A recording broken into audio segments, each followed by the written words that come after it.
नमस्कार, मैं डॉक्टर अमिताभ चंदा। मैं आर.एन. टेगोर हॉस्पिटल और नारायण हेल्थ में सीनियर कंसल्टेंट न्यूरोसर्जन हूँ। आज मैं एक बहुत ख़तरनाक बीमारी के बारे में बात करना चाहता हूँ। अगर उसको इलाज ना किया जाए तो उसको सीरियस डिसेबिलिटी हो सकता है, मौत भी हो सकता है। वो है brain tumour.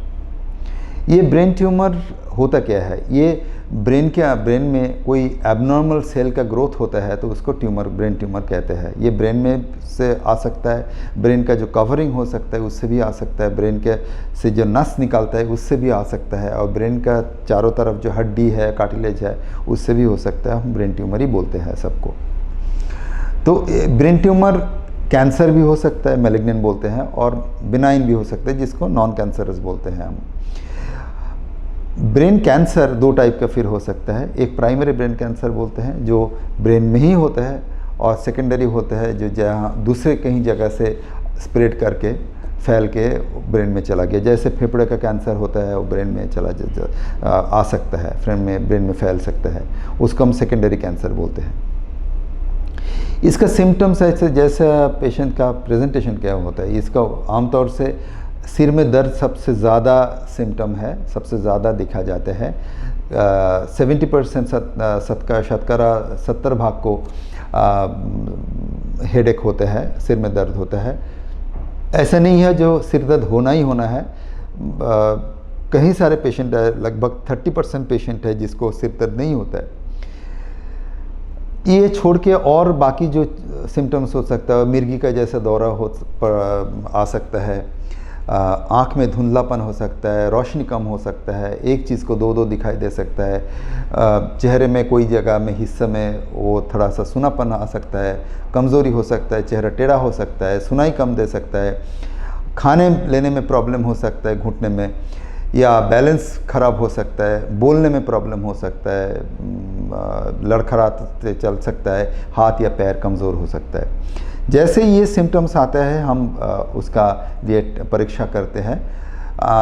Usually contrast enhance MRI हम एडवाइस करते हैं, तो उससे ही हमारा डायग्नोसिस बहुत आगे तक पहुंच सकता है। जो हम बोलते हैं हाँ ये ट्यूमर है, हमारा जो एक्सपीरियंस है, हमारा जो तजुर्बा है, जो हाँ ये ट्यूमर हो सकता है, तो उस हिसाब से हम सलाह देते हैं।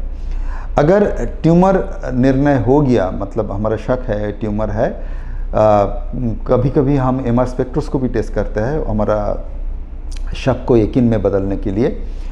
तो उसके बाद जब एक बार डायग्नोसिस हो जाता है हम ऑपरेशन का प्लान करते हैं। ऑपरेशन ही इसका प्राइमरी ट्रीटमेंट है।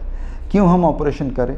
एक तो है हमको पता चले ये क्या है। कभी कभार होता है जो हम ट्यूमर सोचते हैं, ऑपरेशन करने के बाद देखते हैं जो ये ट्यूबरकुलोसिस है, या अगर ट्यूमर है तो किस टाइप का ट्यूमर है, कैंसर है तो किस टाइप का कैंसर है, बिनाइन ट्यूमर है तो किस टाइप का ट्यूमर है। उस हिसाब से हमारा अगला इलाज प्लान हो सकता है। कभी कभी होता है जो ट्यूमर पूरी तरह निकल जाए तो और कोई ट्रीटमेंट का ज़रूरत ही नहीं पड़ता है।